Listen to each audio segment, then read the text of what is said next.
On May 31, 2009, Air France Flight 447 took off from Rio de Janeiro, Brazil, heading to Paris, France. A modern Airbus A330, a skilled crew, and a routine transatlantic route. Yet within hours, it would become one of the most tragic and puzzling aviation disasters in modern history. The aircraft departed normally. On board were 216 passengers from over 30 nationalities, and 3 experienced pilots to comply with long-haul rest requirements. For the first few hours, everything seemed routine as the plane cruised over the Atlantic. Around 1:30 a.m., the plane entered an area known for tropical storms near the equator, called the Intertropical Convergence Zone. These storms often appear weaker on radar and contain fewer lightning flashes, making them deceptively dangerous at night. Suddenly, the aircraft began picking up ice crystals. The pitot tubes, sensors that measure airspeed, became clogged.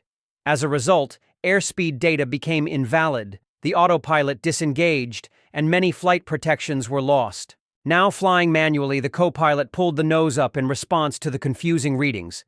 This caused the plane to climb too steeply and lose lift, a condition known as a stall. Despite stall warnings, the pilot continued to pull back on the controls. Now flying manually, the co-pilot pulled the nose up in response to the confusing readings. This caused the plane to climb too steeply and lose lift, a condition known as a stall. Despite stall warnings, the pilot continued to pull back on the controls. Despite the captain returning to the cockpit, confusion remained. Multiple attempts to regain control failed, and no effective recovery maneuver was made. The aircraft impacted the ocean just 3 minutes and 30 seconds after losing autopilot. All 228 people on board lost their lives. The wreckage wasn't located until nearly 2 years later, in April 2011, resting at a depth of 4,000 meters in the Atlantic. Eventually, both black boxes were recovered and analyzed.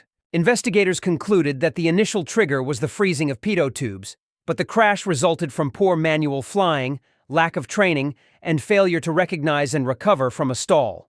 The crew wasn't prepared for high-altitude manual recovery. The BEA recommended better pilot training for manual flying and stall recovery, even at cruising altitude.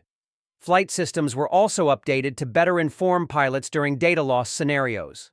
The legacy of Flight 447 is now a cautionary tale in aviation safety. Like the video and subscribe for more real aviation stories. Thanks for watching.